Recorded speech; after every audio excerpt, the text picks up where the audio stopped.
For thousands of years, the Jedi Order acted as guardians of the Old Republic, protecting them as they expanded beyond the core worlds, growing into the greatest superpower in the galaxy. Adhering to a strict light side philosophy, the Jedi believed serenity and emotionless detachment were the paths to understanding and wielding the Force, a primordial cosmic energy flowing through all living things, which could be harnessed by those born sensitive to its presence and used to accomplish extraordinary feats. Although other Force-wielding organizations emerged throughout the galaxy, few were as accomplished or widespread as the Jedi Order, who successfully defended the Republic and kept the peace for millennia, encouraging their continued focus on light side training. Yet it was this same narrow-minded exclusivity that brought about the greatest threats faced by the Old Republic, starting wars which killed countless innocent civilians, destroyed entire worlds, and nearly brought about the collapse of their government on more than one occasion. While many throughout the galaxy disagreed with their light side interpretation of the Force, the greatest opposition came from within the Order itself, as disillusioned Jedi found new ways of expanding their powers, wanting to break free from the rigid monotony present since their founding. Though their predecessors in the Jedi Order of Tython sought balance in the Force, a terrible war with the Infinite Empire fractured their unity, as some chose the light side and others the dark, until they at last clashed in a devastating civil war over 25,000 years before the Battle of Yavin. Emerging victorious, those who followed the light side reformed the organization as the Jedi Order, moving to the world of Ossus, where they established an alliance with the Galactic Republic. Yet the division and conflict from which the Order was birthed never truly departed, and only a few centuries later, in 24,500 BBY, they suffered their first Great Schism, when Jedi Knight Zendor and his partner Arden Lin founded the individualist and open-minded Legions of Latau, where members were encouraged to study varying Force philosophies, including those dedicated to the dark side. Believing that a group training students in the dark side was a threat to galactic security, and seeing so many of their people leaving to follow Zendor, the Jedi High Council was unwilling to allow this splinter organization to flourish, inevitably resulting in war and the eventual defeat of the Legions. Eliminating their rivals, the Jedi rose to prominence and became the most influential Force wielders in the galaxy, reigning largely unmatched for thousands of years, until yet another fracture within the Order nearly brought about their downfall. Throughout the Subterra period, from 8,000 to 7,000 BBY, the Old Republic greatly expanded their holdings, ruling over planets as far as the Outer Rim. Yet the central government was unable to maintain the same level of control and prosperity present in the core worlds, which over time promoted lawlessness and lessened the authority of Coruscant, their capital. With the Republic's influence waning and the Order grown stale, unwilling to progress beyond their self-imposed limitations, a new wave of creativity and innovation swept through the organization, with some of their most prominent and powerful Jedi seeking new ways of understanding the Force.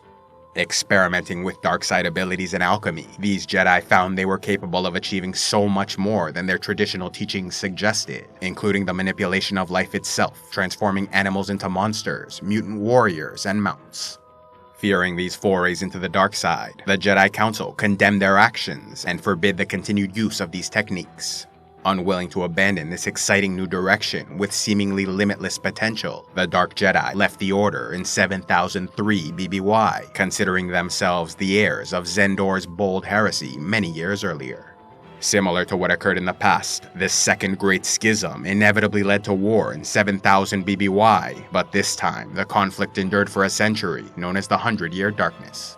Led by the High General Ajunta Pall, the Dark Jedi were vastly outnumbered and outmatched, but nonetheless stood their ground and waged a devastating long-term war, using their new dark side abilities to make up for their lack of manpower and logistical support.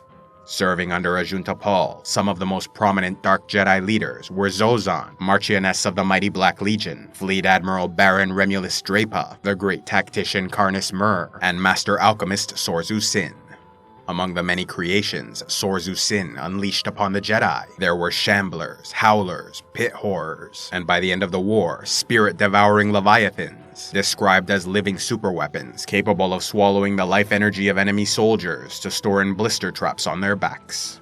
Though the fighting went back and forth, like at the Battle of Fluhaka, where the Dark Jedi were saved by Karnus Mur's battle tactics, or the Battle of Balmora, which saw Leviathan's splinter Jedi barricades, the rebels were simply unable to withstand the overwhelming might of the Order and the Republic supporters. gradually pushing the enemy back. The rebels made their last stand at the Battle of Corvos, where Ajunta Pall slew over a dozen Jedi before his capture and defeat. Confident the threat was over, the High Council did not execute the 12 surviving Dark Jedi, instead stripping them of arms and armor before exiling them from Republic space in the hope they might reflect on their mistakes and eventually return to the light side. Though they did not realize it at the time, this singular act of mercy brought about vast repercussions, which greatly impacted galactic history.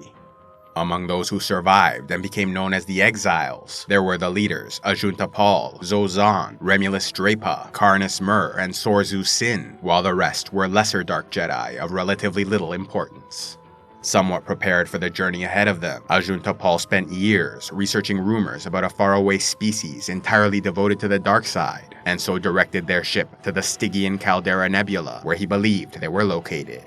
Though few were capable of navigating this area of space, he felt the pull of the dark side leading him through and succeeded in finding the planet of Korriban, populated by a pure-blood species who named themselves Sith. Shocked and impressed by their dark side powers, the relatively primitive tribal Sith welcomed the exiles, with some believing them gods or demigods. Fortunately for the former Jedi, the dark side Sith already had a strict caste system which bred obedience, and a culture that respected and sought out powerful authoritarian leaders. Seeking to make this planet their own, Ajunta Pall beheaded King Hakagram Grouch and declared himself blood heir of Adas, the legendary ruler who first conquered and united the Sith of Korriban.